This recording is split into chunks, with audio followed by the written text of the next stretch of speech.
الحمد لله وكفى وسلام على عباده الذين اصطفى. أما بعد فأعوذ بالله من الشيطان الرجيم. بسم الله الرحمن الرحيم.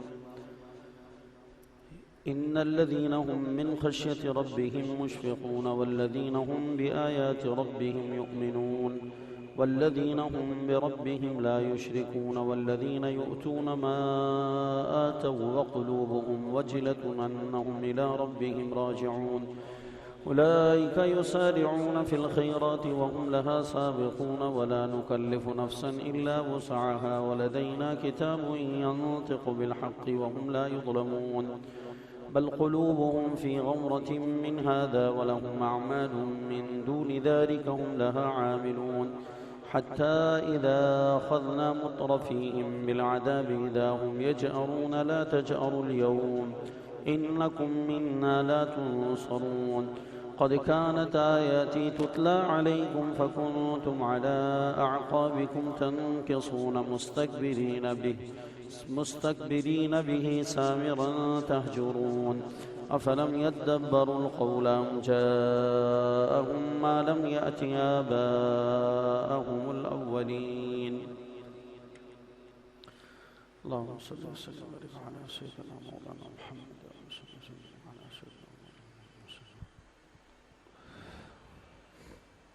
اللہ تعالیٰ نے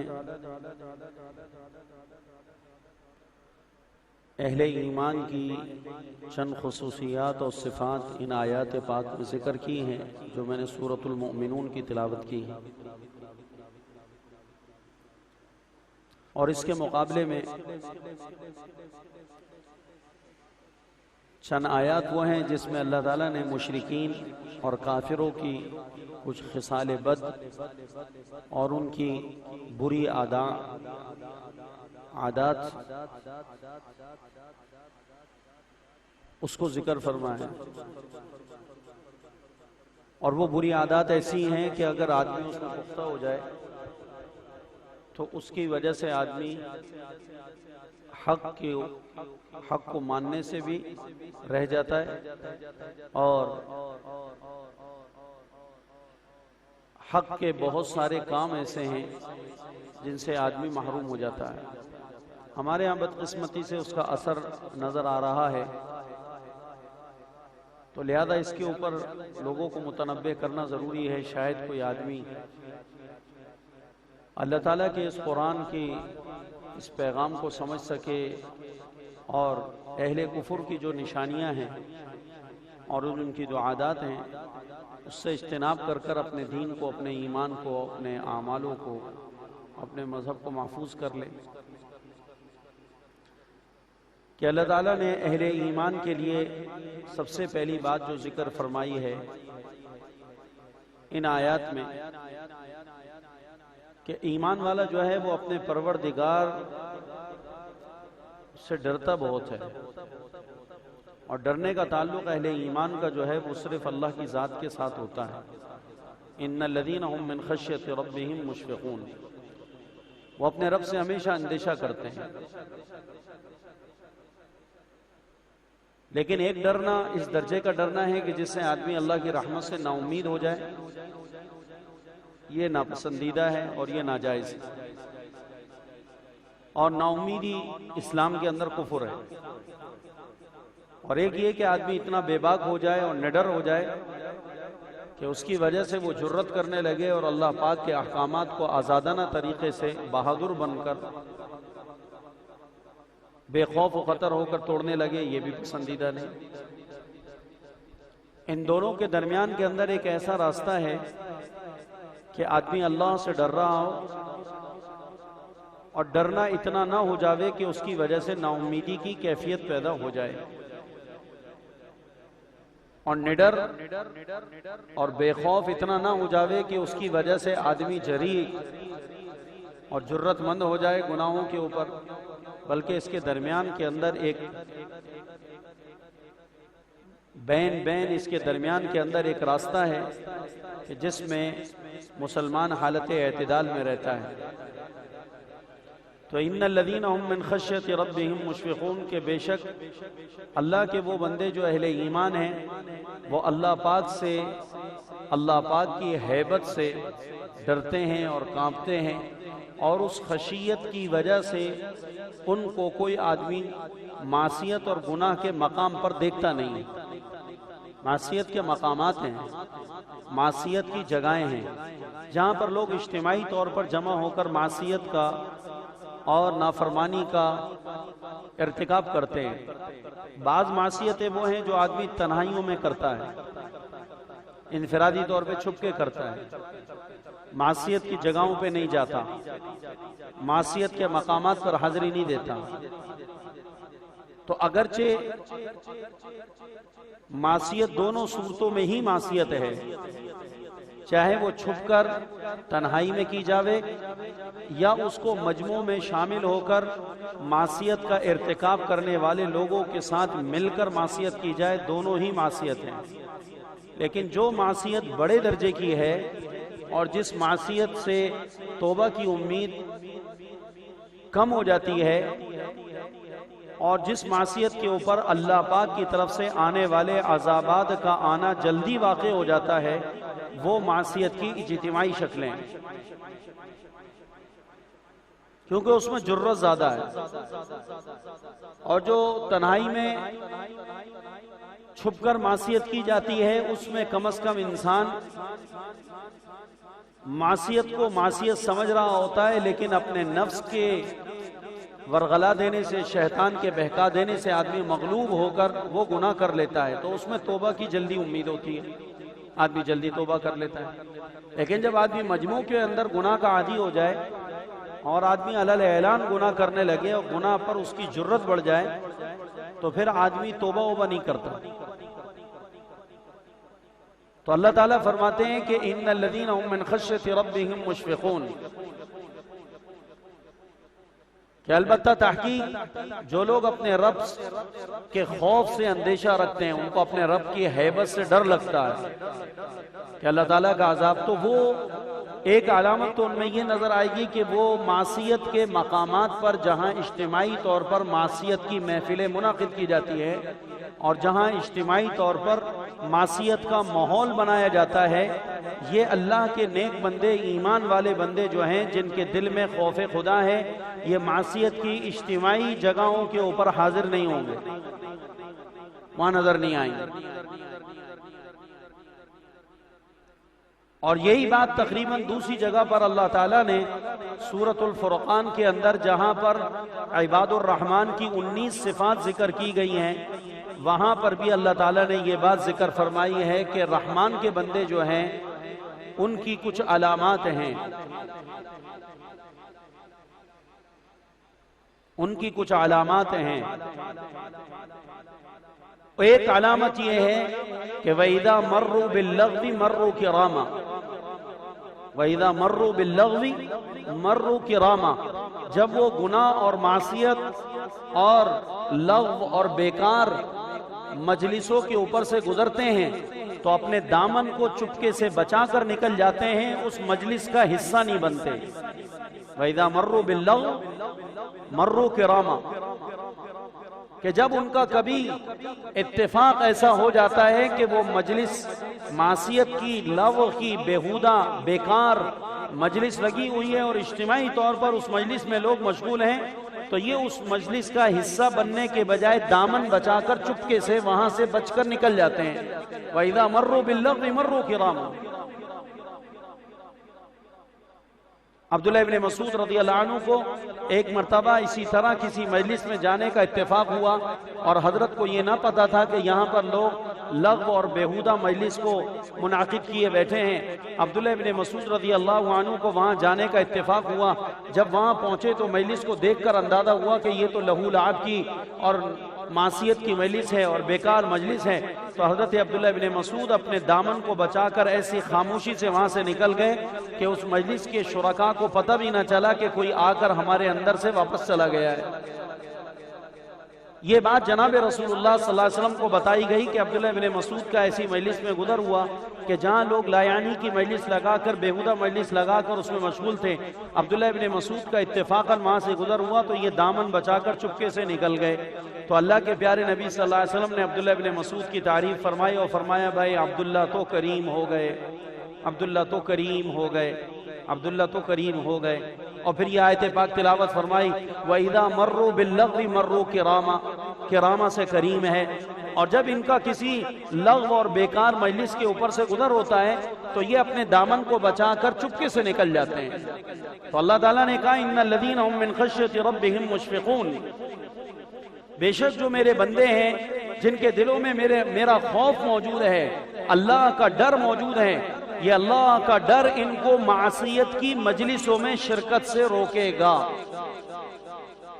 اللہ کا ڈر معصیت کی مجلسوں میں شرکت سے ان کو روکے گا۔ یہ اپنے آپ کو مجلس میں جہاں معصیت کا ماحول ہے وہاں سے اپنے آپ کو بچاویں گے، اور اس کے پیچھے کوئی اور چیز نہیں ہوگی سوائے اللہ کے ڈر کے، اللہ کے خوف کے کہ نہ بابا اس مجلس میں شرکت کا مطلب اللہ پاک کی ناراضگی کو مول لینا ہے۔ یہاں تو سارا لایانی کا، بےہودگی کا، بے حیائی کا، عریانیت کا، فحش کا، گناہوں کا اور جرت مندانہ ماحول بنا ہوا ہے۔ اگر میں اس مجلس میں بیٹھ جاؤں جا کر اور کسی بھی رعایت کی وجہ سے میں اس مجلس کا شریک ہو جاؤں، کچھ بعید نہیں کہ اللہ پاک اس مجلس والوں سے ناراض ہو کر ابھی اور اسی مجلس کے انعقاد کے وقت اور زمانے میں اللہ پاک کوئی اپنا عذاب اتارے تو خدا کا اگر کوئی عذاب آئے گا تو اس عذاب کے اندر جتنے لوگ وہاں موجود ہیں سارے کے سارے تہس نہس کا شکار ہو جائیں گے، تو میں اس میں ہلاک ہو جاؤں گا، میں اس میں برباد ہو جاؤں گا، میری آخرت برباد ہو جائے گی۔ اور حدیث پاک میں آتا ہے انما الاعمال بالخواتیم، جو انسان کا کامیابی اور ناکامی کا مدار ہے، اس کامیابی اور ناکامی کے مدار کو اللہ نے انسان کے خاتمے سے جوڑا ہے۔ خاتمہ اچھا تو کامیابی یقینی، اور خاتمہ برا تو ناکامی یقینی، کہ آدمی ناکام ہو جائے گا۔ تو یہ اللہ تعالیٰ کے بندوں کی صفت ہے، ان الذین هم من خشیۃ ربهم مشفقون والذین هم بآیات ربهم یؤمنون۔ اور یہ ان کے اندر خشیت کیوں پیدا ہوئی؟ فرمایا ان کے اندر خشیت کے پیدا ہونے کی وجہ یہ ہے کہ یہ اللہ کے قرآن پر ایمان رکھتے ہیں۔ والذین هم بآیات ربهم یؤمنون، وہ اللہ کی کتاب پر، اللہ کی آیات پر ایمان رکھتے ہیں، ان کو یہ یقین ہے، کامل حاصل ہے کہ اللہ نے قرآن کے اندر جو بھی خبر جس بارے میں دی ہے وہ خبر بالکل سچی ہے، ایسا کرنے والوں کے ساتھ ایسا ہوگا، بس اللہ کی خبر ہے ایسا ہی ہوگا، ایسا کرنے والوں کے ساتھ ایسا ہوگا، بس اللہ کی خبر ہے ایسا ہی ہوگا، اس کے علاوہ نہ پہلے کبھی ہوا ہے، نہ اب ہو رہا ہے، نہ آئندہ ہوگا، نہ دنیا میں اس کے خلاف ہے، نہ آخرت میں اس کے خلاف ہوگا۔ والذین هم بآیات ربهم یؤمنون، وہ اپنے پروردگار کی آیات پر، یعنی اللہ تعالیٰ کی قرآن کے اندر جو دی جانے والی خبریں، ان خبروں پر ان کو ایمان ہے۔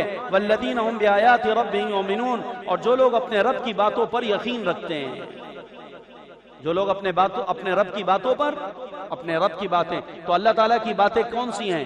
اللہ تعالیٰ کی باتیں ہی اللہ کا کلام ہے، یہ سب اللہ کی باتیں ہیں۔ جو آدمی یہ چاہے کہ اللہ کی باتوں کو پڑھ لے تو اس کو چاہیے قرآن پاک کی تلاوت کرے۔ قرآن کی تلاوت اللہ کی باتیں ہیں، اللہ کا کلام ہے۔ جتنی بھی آسمانی کتابیں ہیں ان تمام کی تمام کتابوں میں سے کسی بھی کتاب کو کلام اللہ نہیں کہا جاتا۔ کتاب اللہ کہا جاتا ہے ضرور، تورات کتاب اللہ ہے، کلام اللہ نہیں ہے۔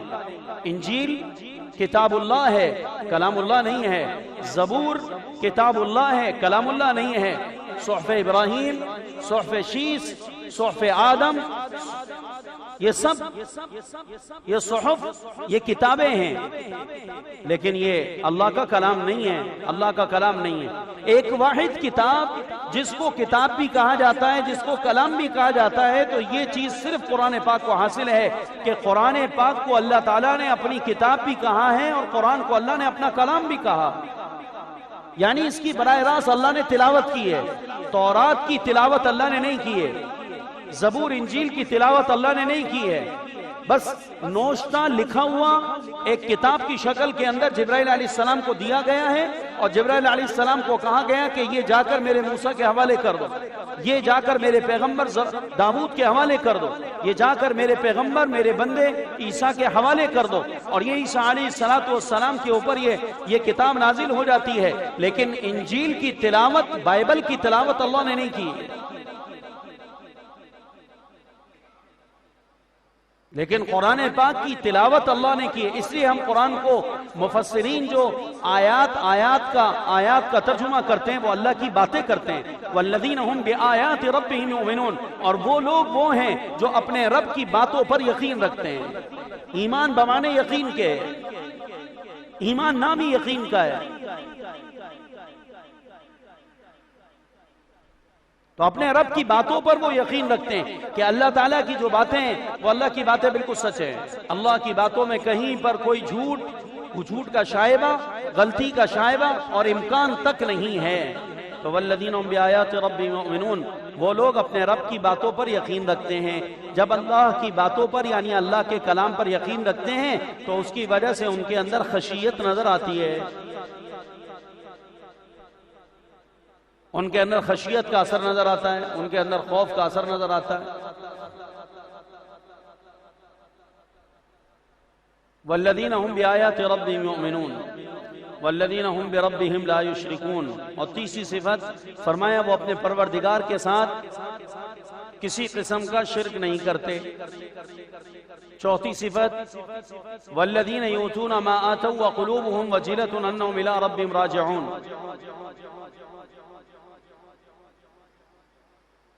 کہ وہ جو کچھ بھی اللہ کے نام پر خرچ کرتے ہیں، جو کچھ بھی عمل کرتے ہیں جس کی اللہ نے ان کو توفیق عطا فرمائی، اس کے کرنے کے باوجود بھی ان کے دل کانپتے رہتے ہیں، ترستے رہتے ہیں. ان کے دلوں کے اندر خوف اور ہیبت ہوتی ہے، ان کا دل ڈرتا رہتا ہے. کس بات سے؟ انہم الی ربہم راجعون، کہ وہ اللہ کی طرف لوٹنے والے.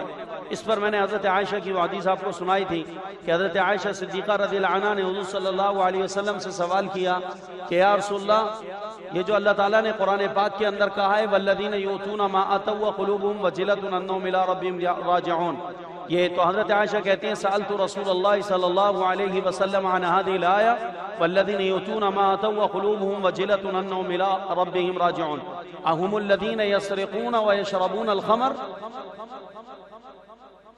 یا رسول اللہ، اس سے مراد وہ لوگ ہیں جو شراب پیتے ہیں اور چوریاں کرتے ہیں.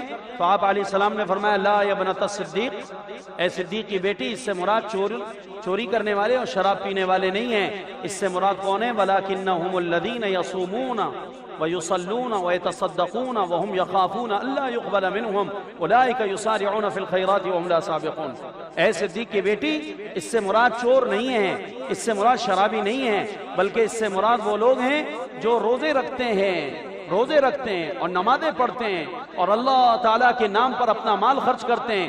اس کے باوجود بھی اللہ سے ڈرتے رہتے ہیں اس بات سے کہ کہیں ایسا نہ ہو کہ یہ عمل اللہ کے ہاں ہمارے قابل قبول نہ ہو، اور اس عمل میں ہمارے اللہ کی شان کمی رہ جائے، اور ان اعمال کے اندر ایسی اس کے اندر جو ہے وہ ملاوٹ آ جاوے کہ اس ملاوٹ کے بعد یہ عمل قبول ہی نہ ہو. اس بات سے ساری زندگی ڈرتے رہتے ہیں. فرمایا یہی لوگ ہیں کہ جب یہ اپنی نماز پڑھ کر نماز میں ڈر رہے ہیں، روزہ رکھ کے روزہ رکھنے کے بعد ڈرتے ہیں، صدقہ دیتے ہیں، صدقہ دینے کے بعد مال خرچ کرنے کے بعد ڈرتے ہیں، تو ان کا ڈرنا ان کے اگلے عمل کے اندر پچھلے عمل کے مقابلے میں مزید چمک کو اور نور کو اور اچھائی کو پیدا کرتا ہے. اور پچھلا عمل کر کے ڈر رہے ہیں، اب پچھلا عمل کر کے اگر آدمی ڈرے نہیں بلکہ مطمئن ہو جائے تو اگلا عمل پچھلے عمل کے مقابلے میں اچھا نہیں ہوگا. یہی وجہ ہے کہ ہمارے ہاں 40 سال نماز پڑھنے کے بعد بھی نماز میں 40 سال پہلے جو رنگ تھا آج بھی وہی رنگ نظر آتا ہے، اس میں کوئی فرق نظر نہیں آتا.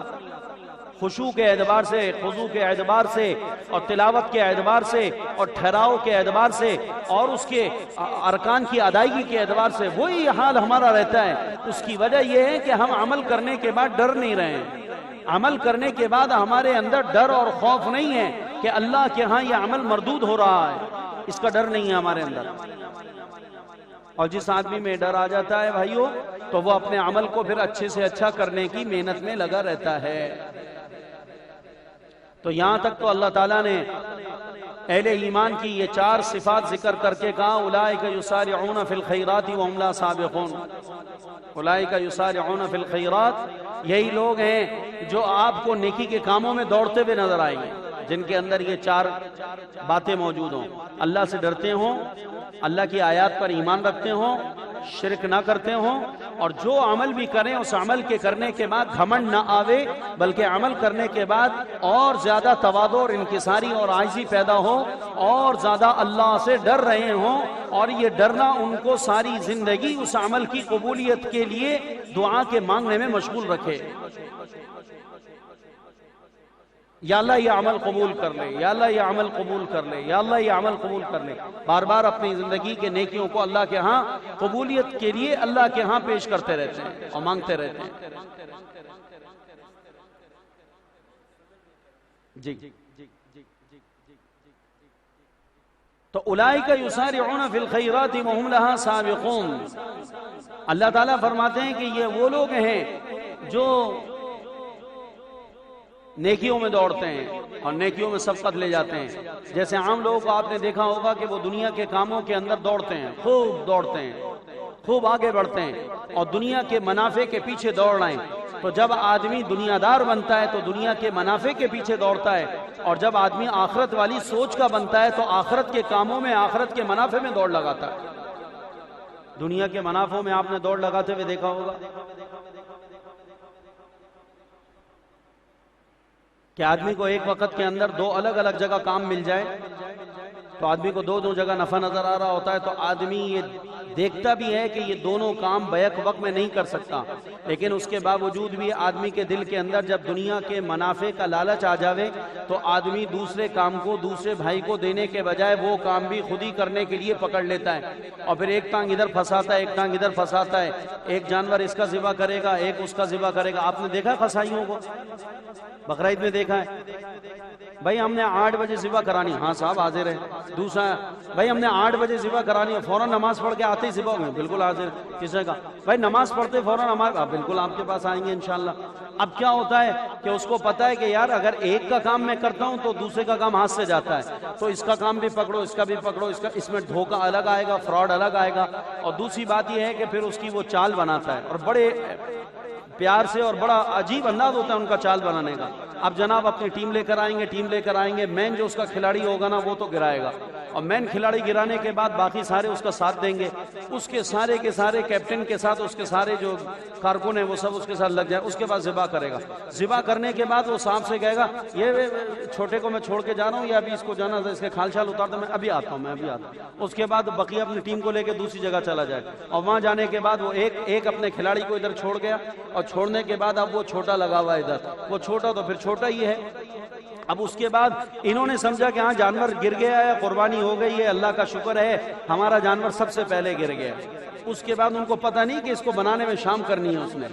اس کے بعد وہ جناب دوسرے کو پاس جائے گا اور جا کر اس کا جانور بھی گرائے گا، وہ کہیں گے یار آپ نے تو ہم سے کہا تھا بھائی صاحب بس میں ایک چھری پھیر کر آیا ہوں اور مجھے 10 منٹ لگے اور آپ ہی کا پہلے ہی گرا رہا ہوں، آپ ہی کا گرا رہا ہوں، سب سے پہلے آپ ہی کا گر رہا ہے کوئی، 10 منٹ تو لگے مجھے پہنچنے میں۔ اس کے بعد دوسرے کا گرائے گا، اب دوسرے کو گرانے کے بعد پھر اس کے بعد وہاں ایک آدمی چھوڑے گا، پھر تیسری جگہ، اب 4-5 جگہ میں اس نے جانور گرا دیے، وہ پہلا والا بھی چیخ رہا ہے، دوسرا بھی چیخ رہا ہے، اب کسی اور کو کام دے نہیں سکتا، کوئی عام آ کر دوسرا قصائی وہاں کام نہیں کرے گا، اب اس نے 4-5 کو، اور اس کے بعد اس کو بھی چکر، اس کو بھی چکر، اس کو بھی چکر دے دا کر سب سے پیسے بٹور کر ساری جگہ دوڑ بھاگ کر ساری جگہ یہ کرتا ہے، اور اس کے بعد جناب سب جگہ سے وصولیاں خود لے کے شام میں گالیاں سن کے چلا جاتا ہے۔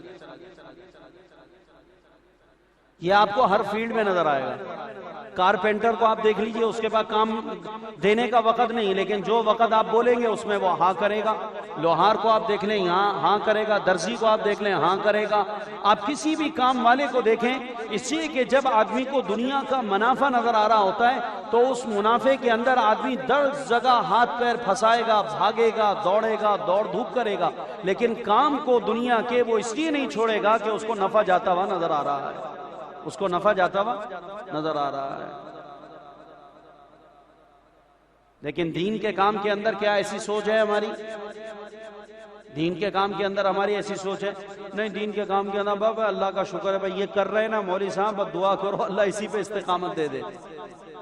آپ تو پتہ نہیں کہاں کہاں کی دعوتیں چلا رہے ہو، کتنا مشکل کر رہے ہو، کتنا سارا کام، اللہ سے دعا کرو یہی ہو جائے، بس یہی ہو جائے۔ یہ جو کنواں کھدوا رہے ہیں نا، دعا کرو یہی مکمل ہو جائے اور نیا کنواں نہیں لے کر آؤ۔ یہ جو ہم مسجد بنا رہے ہیں نا، بس دعا کرو یہ مسجد ہو جائے۔ حالانکہ اللہ نے اس کے پاس اتنے وسائل رکھے کہ اس جیسی 10 مسجدیں اور بھی بنوا سکتا ہے۔ بس یہ جو ہم راشن ڈلوا رہے ہیں نا اس غریب کے ہاں، بس دعا کرو بس یہ ساتھ خیریت کے پورا ہوتا رہے، بس اللہ اس پر ہی بس مجھے استقامت دے دے، یہ اس غریب کا بھلا ہو جائے بس کافی، اور مزید ہمیں گھر نہ دو۔ بھائی یہ ضرورت مند ہے، اس سے بھی زیادہ ضرورت مند ہے جس کی آپ ڈال رہے راشن، اس سے بھی زیادہ ضرورت مند وہ ہوگا، ٹھیک ہے کہیں اور چلے جائیں، میں نہیں کر سکتا۔ نیکی کے کاموں میں آدمی دوسری نیکی کو پکڑنے کے لیے چال نہیں بناتا، ذہن پر زور نہیں دیتا، تدبیریں نہیں بناتا، لیکن دنیا کے کاموں کے اندر آپ دیکھیں کہ لوگوں کے پاس کام کرنے کی گنجائش نہیں نکل رہی ہوگی، لیکن وہ اپنے دماغ کو لگائے گا، صلاحیتوں کو لگائے گا، سوچ کو لگائے گا، دماغ کو گھمائے گا، ادھر ادھر ہاتھ پیر اپنے مارے گا، اپنے دماغ کو وسیع کرے گا کہ کسی طریقے سے یہ کام بھی مجھے مل جائے اور میں اس کو کر لوں۔ اس کی کیا چال بناؤں؟ اس کے لیے کھانا قربان کرنا پڑے، بھوک برداشت کرنا پڑے، نیند قربان کرنا پڑے، اس کا کام صبح دیکھوں گا، اس کا دوپہر میں کروں گا، اس کا رات میں لیٹ تک کروں گا، اس کو میں کل کے اوپر لے کر آؤں گا، یہ کام بھی میں کر لوں، یہ کام بھی میں کر لوں، یہ کام بھی۔ یہ دنیا کے بارے کے اندر آدمی کا ذہن ہوتا ہے، لیکن کیا دین کے کاموں کے اندر اس طرح ہمارا ذہن ہے؟ تو اللہ تعالیٰ کہتے ہیں کہ جب یہ صفات تمہارے اندر پیدا ہو جائیں گی نا، کہ تمہارے اندر خشیت آ جاوے، اللہ کے کلام پر صحیح یقین آ جاوے، اور تم جو ہے وہ اللہ کی ذات و صفات میں شرک سے اپنے آپ کو بچا کر توحید خالص حاصل کرنے میں کامل، مکمل اور کامیاب ہو جاؤ، اور تم اپنے مال کو اللہ کے راستے میں خرچ کر کر اور اعمال کر کر تمہارے اندر ہیبت اور ڈر ہو، تو تم یہ دیکھو گے کہ پھر یہی باتیں نہیں ہو رہی ہوں گی، بلکہ دین کے ہر کام میں ٹانگ پھنسانا تم اپنی سعادت سمجھو گے۔ کہتے ہیں نا یار یہ آدمی عجیب ہے، اس کا مزاج ہے، ہر کام میں ٹانگ پھنساتا ہے، ہر کام میں ٹانگ پھنساتا ہے۔ تو دنیا کے کاموں میں تو یہ ہمیں دکھائی دیتے ہیں لوگ، لیکن کیا دین کے کاموں میں ہر جگہ ٹانگ پھنسانے والے آپ کو نظر آتے ہیں؟ لیکن جب آدمی اللہ تعالیٰ کی ذات پر بھروسہ کر کر، آدمی اللہ کی ذات و صفات پہ بھروسہ کر کر آدمی اگر کام کے لیے میدان میں اترتا ہے اور اللہ کی ذات پہ بھروسہ کر کر کام کا لوڈ اور بوجھ اپنے اوپر لیتا رہتا ہے تو اللہ پاک اس کے کام کے اندر ترقی اور برکتیں دیتے رہتے ہیں، اور اللہ اس سے لیتے رہتے ہیں، اللہ پاک اس سے کام لیتے رہتے ہیں۔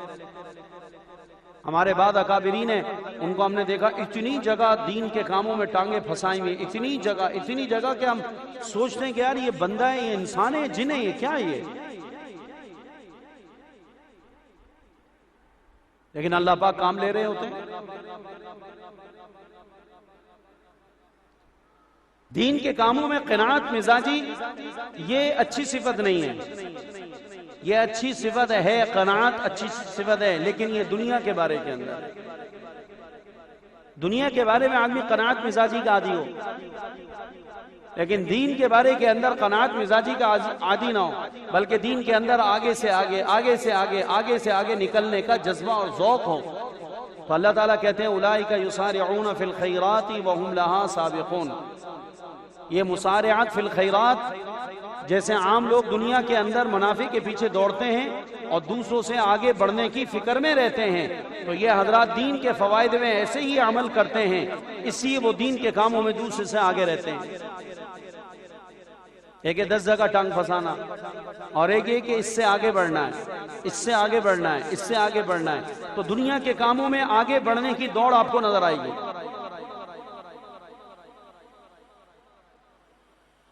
ہم آگے بڑھ جائیں، ہم آگے بڑھیں، ہم آگے بڑھیں۔ اور جب آدمی دین کے کاموں کے اندر آگے نکلنے کی کوشش کرتا ہے تو اللہ تعالیٰ اس کو آگے نکلنے کا موقع عطا کرتے ہیں کہ اللہ تعالیٰ کے ہاں ضابطہ ہے کہ اللہ سبحانہ و تعالیٰ کسی بھی محنت کرنے والے کی محنت کو، چاہے وہ کسی بھی لائن کی ہو، اللہ پاک اس محنت کرنے والے کی محنت کو ضائع نہیں کرتے۔ ان اللہ لا یضیع اجر المحسنین۔ اللہ تعالیٰ صفت احسان رکھنے والوں کی محنتوں کو، ان کے اجر کو اللہ پاک ضائع نہیں کرتا. جو آدمی جس لائن کی محنت کرے گا اس لائن کے اندر آگے نکل جائے گا، اور اس لائن کے جو شاہ سوار ہیں ان سارے شاہ سواروں سے آگے نکلنا چاہے وہ نکل جائے گا. ورنہ اپنی زندگی میں محنت کر کے بتیروں سے آگے نکل جائے گا، بتیروں سے آگے نکل جائے گا. یہاں تک تو اہل ایمان کی گفتگو اللہ تعالیٰ نے ذکر فرمائی. اس کے آگے اللہ کہتے ہیں کافروں کا حال، بل قلوبهم فی غمرۃ من ھذا ولہم اعمال من دون ذلک هم لعاملون. کافر لوگ اور غافل لوگ، ان کا حال یہ ہے کہ ان کے دل غفلتوں میں پڑے ہوئے ہیں. غمرہ، ان کے دل بے ہوش پڑے ہوئے ہیں. جیسے ایک آدمی بے ہوش ہو جائے تو بے ہوش آدمی کو کسی بھی آس پاس کی کسی چیز کی خبر نہیں ہوتی کہ اس کا کیا اس کے اطراف میں ہو رہا ہے اور اس کے ساتھ خود کیا کر رہا ہے ڈاکٹر. بے ہوش ہونے کے بعد آدمی کو نہیں پتہ چلتا. تو اللہ تعالیٰ کہتے ہیں یہ کافر لوگ ان معصیتوں میں اور اس غفلت کے اندر اس حد تک پڑے ہوئے ہیں، اس حد تک آگے بڑھ گئے ہیں کہ اس کی وجہ سے ان کے دل بے ہوش ہو چکے ہیں. بل قلوبهم فی غمرۃ من ھذا ولہم اعمال من دون ذلک. اور ان لوگوں کے پاس ان اعمال کے علاوہ دوسرے اور مشاغل بہت انہوں نے پال لی ہیں. وَلَهُمْ أَعْمَالٌ مِّن دُونِ ذَلِكَ هُمْ لَعَامِلُونَ، کہ یہ نیکیوں والے، ایمان والے اور ایمان کی مقتضیات والے اعمال کی طرف اس وجہ سے نہیں آتے کہ ان کے پاس دوسرے دھندے بہت سارے ہیں. ان لوگوں نے، ان کافروں نے، ان بے دینوں نے، ان غافلوں نے کیا کر رکھا ہے کہ ان کو یہاں والے اعمال کے لیے وقت نہیں ملتا، یہاں کے لیے ان کو ٹائم نہیں ملتا. یہ ٹائم نہ ملنا اس کی کیا وجہ ہے؟ اس کی وجہ کیا ہے؟ اس کی وجہ یہ نہیں ہے کہ یہ لوگ، ان کے پاس وقت نہیں، یہ لوگ اس کاموں کے لیے اپنے آپ کو فارغ نہیں کر سکتے، یہ بیکار بیٹھے ہوئے اس کے باوجود نہیں آتے. اللہ کہتے ہیں ان لوگوں نے اصل میں اس کے علاوہ دوسرے دھندے اتنے پال لیے کہ ان دھندوں نے انہیں اپنے اندر مشغول کر لیا. جب ان سے بات کرو مسجد میں آؤ، جب ان سے بات کرو قرآن کے لیے آؤ، جب ان سے بات کرو درس کے لیے آؤ، جب ان سے بات کرو کہ تبلیغ میں جاؤ، جب ان سے بات کرو کہ اللہ والوں کی صحبت میں جا کر بیٹھو، جب ان سے بات کرو کہ اللہ کے دین کے لیے نقل و حرکت کرو، تو یہ کہتے ہیں جی ہمارے پاس ٹائم نہیں ہے، میں کیا کروں مولوی صاحب، دل تو بہت چاہتا ہے لیکن بس کیا کروں، میں آپ کو کیا بتاؤں، میں کتنا پھنسا ہوں، کتنا پھنسا ہوں. تو اللہ تعالیٰ کہتے ہیں کہ جب یہ اہل مکہ کو، قریش مکہ کو اللہ تعالیٰ کے پیارے نبی صلی اللہ علیہ وسلم کی گفتگو سننے کے لیے اور آپ علیہ السلام کا کلام سننے کے لیے اور اللہ کا قرآن سننے کے لیے ان سے کہا جاتا تھا، تو یہ لوگ کہتے تھے کہ یار جی تو ہمارا بھی بہت چاہتا ہے لیکن ہم کیا کریں کہ ہمارے اور دھندے بہت ہیں، ہمارے اور دھندے بہت ہیں، ہم اور دھندوں میں پھنسے ہوئے ہیں. اللہ تعالیٰ کہتے ہیں کہ ان کے دل اصل میں غافل ہو چکے ہیں اور ان کے دل بے ہوش ہو چکے ہیں. بل قلوبهم فی غمرۃ من ھذا، کوئی نہیں، ان کے دل بے ہوش ہیں اس طرف سے. ولہم اعمال من دون ذلک، اور ان کو اور کام لگے ہوئے ہیں اس کے سوا جس کے اندر یہ مشغول ہیں. ہم لہا عاملون، اس میں پھنسے ہوئے ہیں. آج مسلمان نے بھی کافروں کی طرح دنیا کے کام اتنے زیادہ اپنے ذمے لے لیے، اتنے زیادہ اپنے ذمے کافروں کی طرح دنیا کے کام اپنے ذمے لے لیے اور بیکار مشغلے اتنے ذمے اپنے لے لیے کہ ان مشاغل کی مشغولیت ان کو یہاں پر کسی عمل میں شرکت کرنے کا موقع نہیں دیتی، کسی عمل میں شرکت کا موقع نہیں دیتی. ان کے پاس ان اعمال میں شرکت کرنے کا وقت نہیں ہے. لوگ صبح نکلتے ہیں دنیا کے کام کاج کے پیچھے جو بھاگتے ہیں، آپ دیکھیں شام میں اتنے تھکے ماندے اپنے گھروں پہ آتے ہیں کہ سوائے کھانا کھا کے سونے کے اور کوئی ان کے جسم میں جان نہیں ہوتی. سارا کا سارا جسم کی جتنی توانائی ہے اور جتنا جسم کے اندر انسان کے طاقت ہے، یہ طاقت آج ایک مسلمان کی بھی کافر کی طرح دنیا کا کام اپنے اندر، دنیا کے کام جو ہیں وہ اس کی ساری طاقت کو اپنے اندر سلب کر لیتے ہیں اور اپنے لیے وقف کر لیتے ہیں.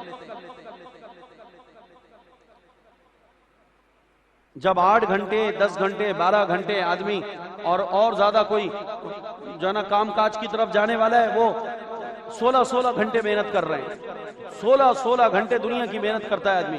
جب 16 گھنٹے دنیا کی محنت کرے گا اور 12 گھنٹے اور 14 گھنٹے محنت کرے گا تو آپ خود بتائیں کہ انسان کے جسم کے اندر ایک توانائی اور انسان کے اندر ایک قوت جو ہوتی ہے وہ کام کاج کی ایک حد تک ہوتی ہے۔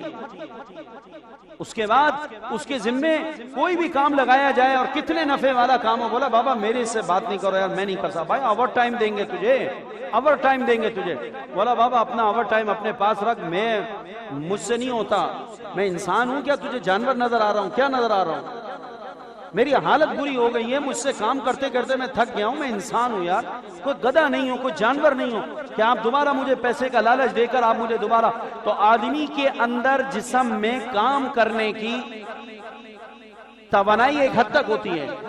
اب شیطان نے ہم سب کو دنیا کے کاموں میں ایسا لگایا کہ وہ توانائی جو انسان کے بدن کے اندر ہے وہ توانائی ساری وہاں صرف ہو گئی۔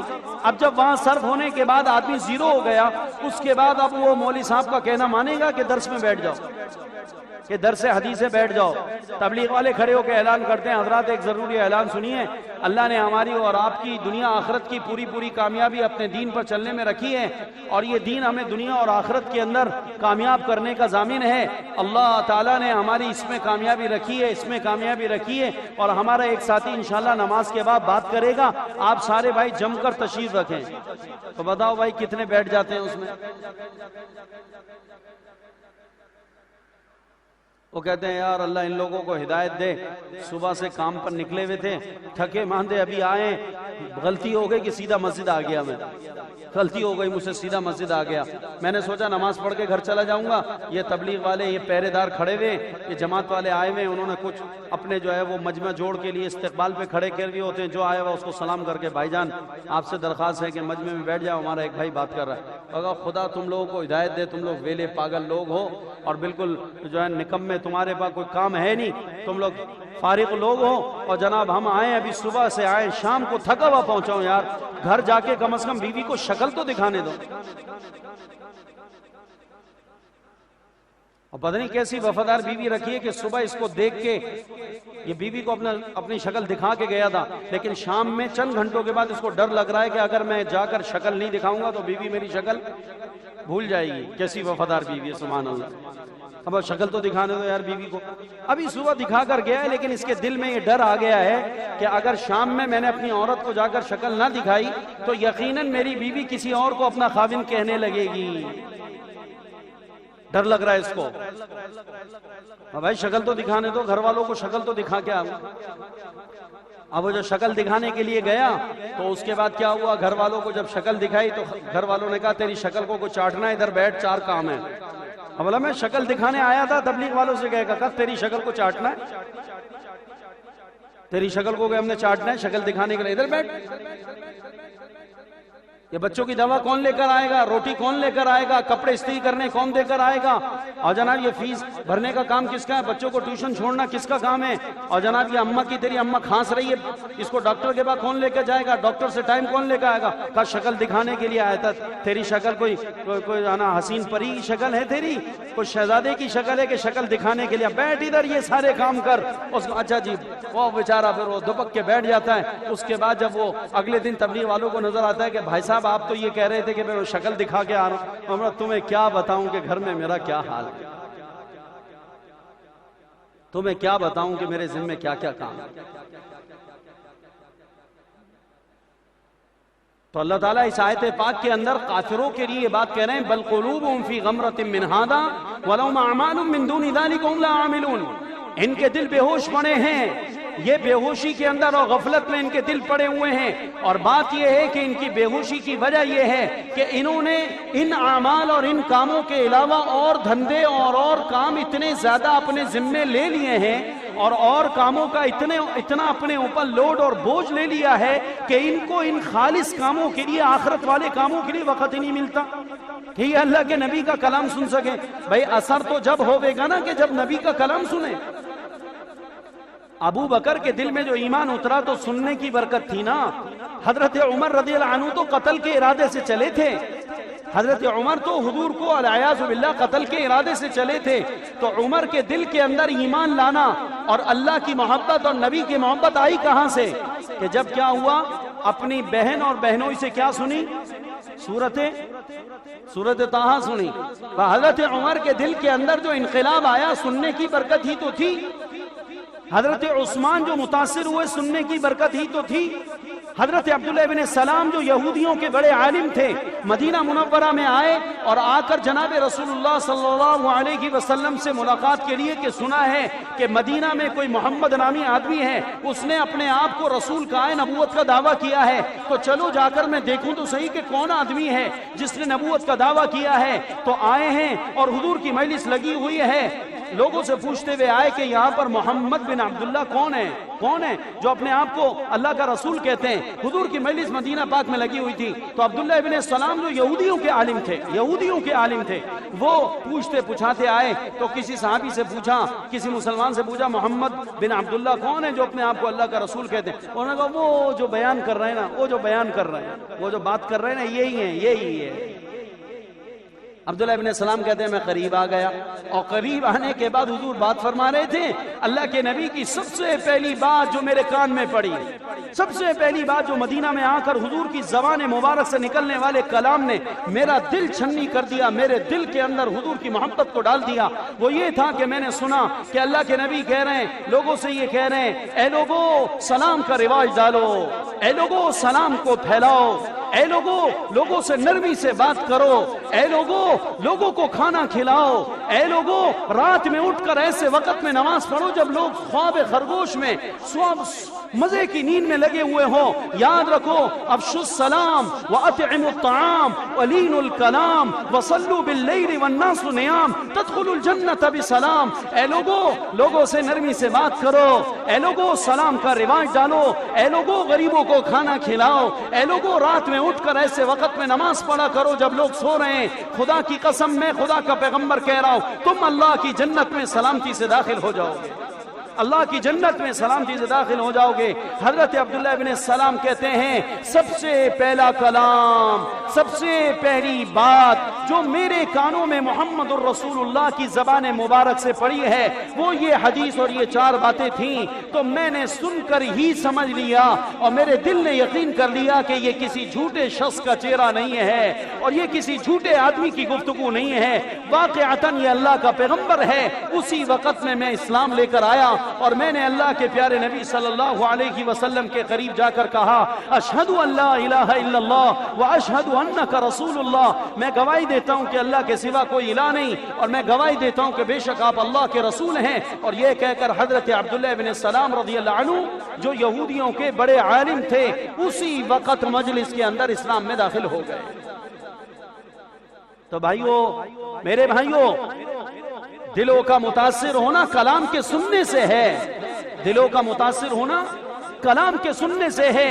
کافروں نے اپنے آپ کو اور دھندوں میں اتنا لگایا کہ ان کو خدا کے پاک پیغمبر کی گفتگو سننے کے مواقع اور حضور صلی اللہ علیہ وسلم کی مجلسوں میں بیٹھنے کا وقت نہیں ملتا تھا۔ آج بھی مسلمان یہی کہتا ہے ٹائم نہیں ہے مولوی صاحب، کیا کریں، ٹائم نہیں ہے، نماز پڑھاؤ، 2 رکعت پڑھنے آئے، آپ کی باتیں سننے نہیں آئے۔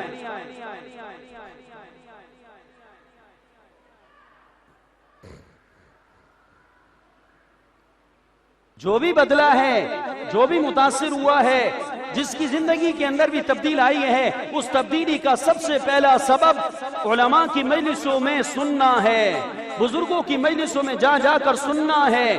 تبلیغ کے اندر جو لوگ جا کر تبدیل ہو جاتے ہیں، کیسے تبدیل ہو جاتے ہیں؟ خانقاہوں میں جا کر انقلاب آ جاتا ہے۔ کیوں آ جاتا ہے؟ درسوں میں بیٹھ کر علماء کے سامنے بیٹھنے والے وہ ان کی زندگیوں میں تبدیلی آنا شروع ہو جاتی۔ کیوں؟ اس کا سب سے بڑا سبب کیا ہے؟ سننے کے لیے وقت نکالنا، سننے کے لیے وقت کو فارغ کرنا۔ سننا اللہ نے اتنا بڑا ذریعہ بنایا انقلاب کا کہ اگر آدمی اپنے آپ، تو شیطان کو پتا ہے کہ سننے سے آدمی میں انقلاب اور تبدیلی آتی ہے، اور سننا آدمی کے ذہن کو بدلتا ہے۔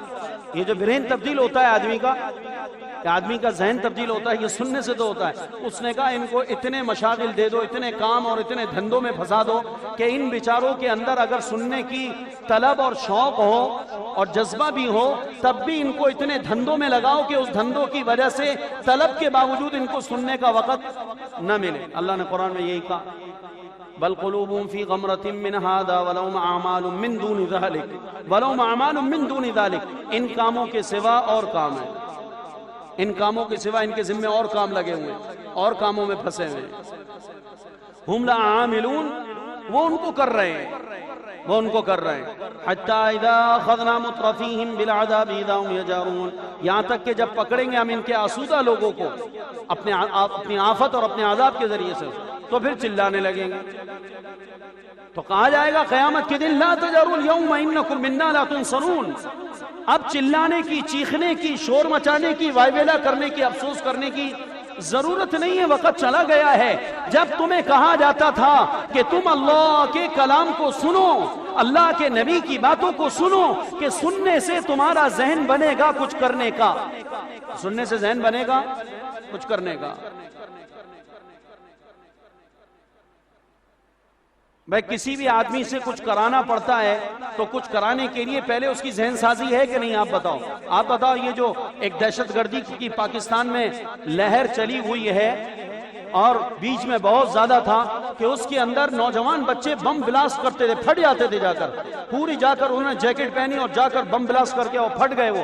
آپ یہ بتاؤ کہ کوئی نوجوان جس کو جیکٹ بارود کی پہنائی گئی ہے، لڑکی ہے یا لڑکا ہے، بڑی عمر کا ہے یا بچہ ہے، 17 سال 18 سال 20 سال جو بھی ہے، آپ یہ بتائیں کہ جب وہ جیکٹ پہن کے ایک مجمع میں جا رہا ہے، اس کو پتا ہے کہ چند لمحوں کے بعد میں پھٹوں گا، تو اس کو یہ پتا ہے نا پھٹنے کے بعد میرا کیا ہوگا، میرے جسم کے ٹکڑے ہو جائیں گے، میرے جسم سے روح نکل جائے گی، یہ دنیا میرے لیے ساری ختم ہو جائے گی، میں اپنی ماں سے جدا ہو جاؤں گا، اپنی بہن سے جدا ہو جاؤں گا، اپنے بھائیوں سے جدا ہو جاؤں گا، اپنے بیوی بچوں سے جدا ہو جاؤں گا، میرے بچے یتیم ہو جائیں گے، میری بیوی بیوہ ہو جائے گی، میرے ماں باپ، اور یہ سارا کچھ اس کو نظر آ رہا ہے، اس کے باوجود وہ جاتا ہے اور جا کر وہاں پر جا کر پھٹ جاتا ہے۔ تو آپ بتائیں یہ سارا کا سارا کام کرنے کی جرت اس میں کس وجہ سے پیدا ہوئی؟ کہ اس کا ذہن بنایا کسی نے، کیا کیا ہے؟ اس کو بٹھا بٹھا کے سمجھایا ہے، اس کو بٹھا بٹھا کر اس کا ذہن تیار کیا، اور اتنا اس کا ذہن بھرا، اتنا ذہن بھرا، اتنا ذہن بھرا کہ وہ اتنے بڑے مجاہدے کے لیے اور اتنی بڑی قربانی دینے کے لیے اور اتنا بڑا کارنامہ انجام دینے کے لیے وہ جناب جا کر سارے انسانوں کو نقصان پہنچا کر اپنے آپ کو بھی جہنم کا ایندھن بنا دیتا ہے۔ کہ مسلمانوں میں جا کے پھٹنا یہ کوئی جنت کا راستہ نہیں ہے، پھٹنے والا سیدھا جہنمی ہے۔ کہ مسلمانوں میں جا کے پھٹ رہے ہو کہ جی یہ جناب جہاد ہے، یہ لڑنے کا کوئی طریقہ ہے۔ ارے بھائی کافروں میں جا کر اگر کیا ہوتا تو شاید علماء کی طرف سے تمہارے واسطے کوئی نہ کوئی دلیل آ جاتی، لیکن تم مسلمانوں میں جا کر پھٹ جاؤ اور اس کے بعد کہو کہ میں پھٹا ہوں اور میں نے فدائی حملہ کیا اور میں جنت میں جاؤں گا۔ معاف کرنا، مسلمانوں پہ ظلم و ستم کرنے والے اور مسلمانوں کی جان اور مال سے کھیلنے والے یہ سب کافروں کے ساتھ جہنم میں جمع کیے جا رہے ہیں، اس میں ایک بھی جنتی نہیں ہے، یہ دھوکہ دیا گیا ہے۔ تو میں آپ کو ایک دلیل دے رہا ہوں، میرا موضوع یہ نہیں ہے، میں آپ کو یہ دلیل دے رہا ہوں کہ اس کا ذہن اس حد تک کیسے تیار ہوا، اس کے پیچھے کیا چیز کام کر گئی۔ ذہن سازی، ذہن سازی اتنی بڑی چیز ہوتی ہے، ذہن سازی اتنی بڑی چیز ہوتی ہے کہ اگر آدمی کا ذہن بنایا جائے آدمی یہاں تک چلا جاتا ہے، آدمی یہاں تک چلا جاتا ہے، یہاں تک آدمی کر لیتا ہے۔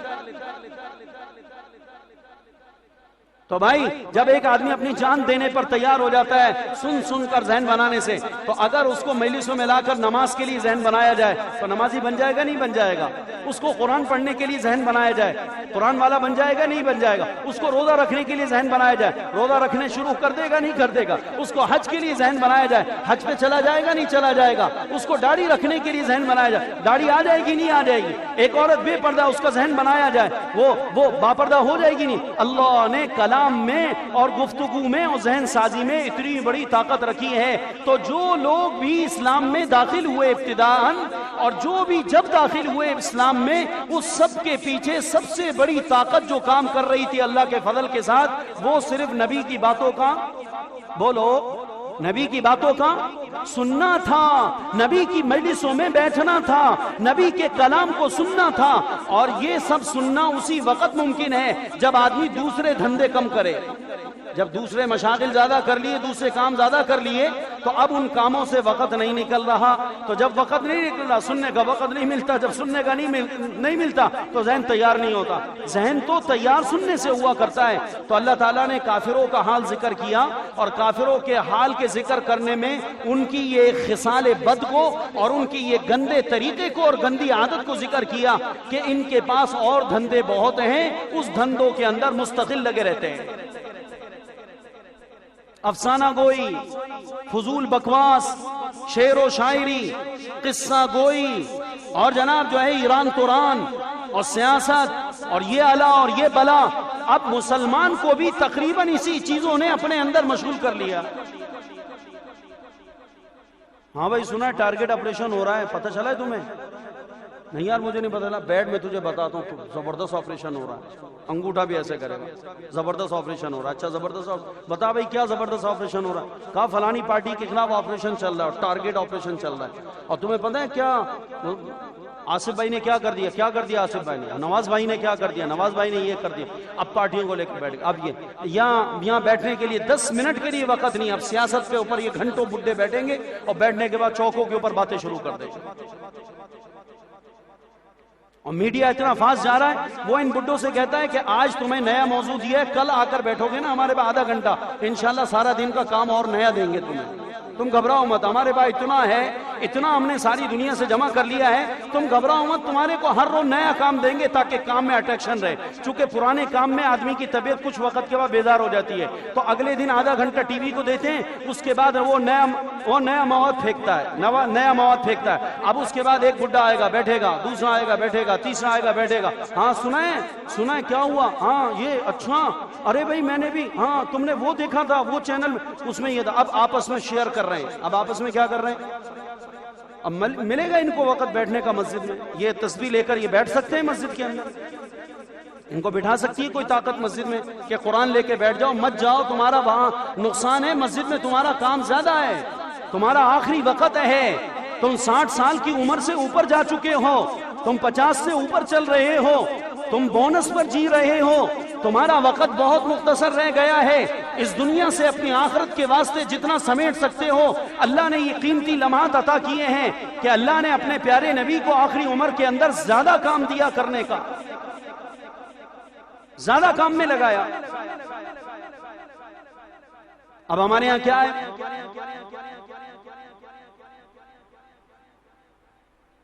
صبح اخبار حوالے کر دیے جاتے ہیں، ایک چاٹتا ہے دوسرا چاٹتا ہے.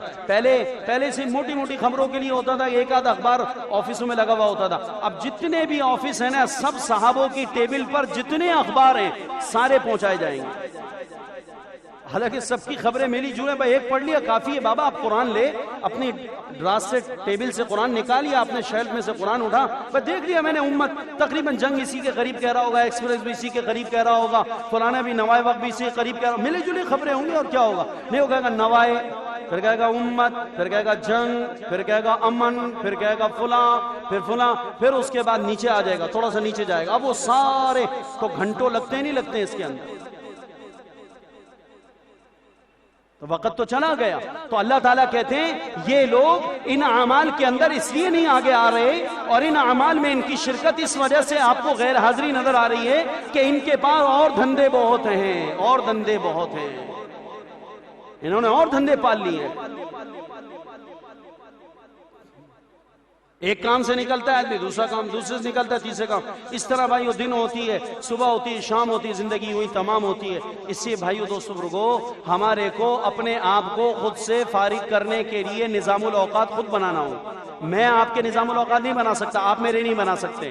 آپ کو اپنے نظام الاوقات خود بنانے، اپنے آپ کو آپ نے آخرت کے کاموں کے لیے مشغول کرنے کے لیے کچھ اپنا وقت بچانا ہے. اور بچانے کے بعد جن آخرت کے کاموں کے لیے وقت بچایا ہے، انہی کاموں میں اپنے آپ کو مشغول کرنا شروع میں تکلف سے ہوگا، مشکلوں سے ہوگا اور مجاہدے سے ہوگا. پھر اللہ تعالیٰ رفتہ رفتہ ہماری اور آپ کی طبیعت کا حصہ اس کو بنا دیں گے، اور طبیعت اس میں چل چل پڑے گی، پھر اس کے بعد آدمی کو یہ کام کرنے میں مزہ آنے لگے گا، یہ کام کرنے میں مزہ آنے لگے، پھر قرآن لے کے بیٹھیں گے مزہ آئے گا، نفلیں شروع کریں گے مزہ آئے گا، دعا شروع کریں گے مزہ آئے گا، تسبیح لے کے ذکر شروع کریں گے مزہ آئے گا، اور اتنا مزہ اللہ پاک اس میں ڈال دیتے ہیں، میں آپ کو کیا بتاؤں۔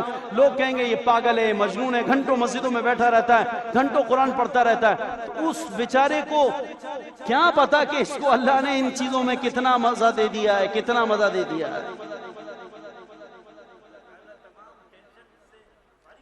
ٹینشنوں سے اللہ نکال دیتا ہے۔ تو بھائی وقت فارغ کریں گے انشاءاللہ، اللہ قبول فرمائے۔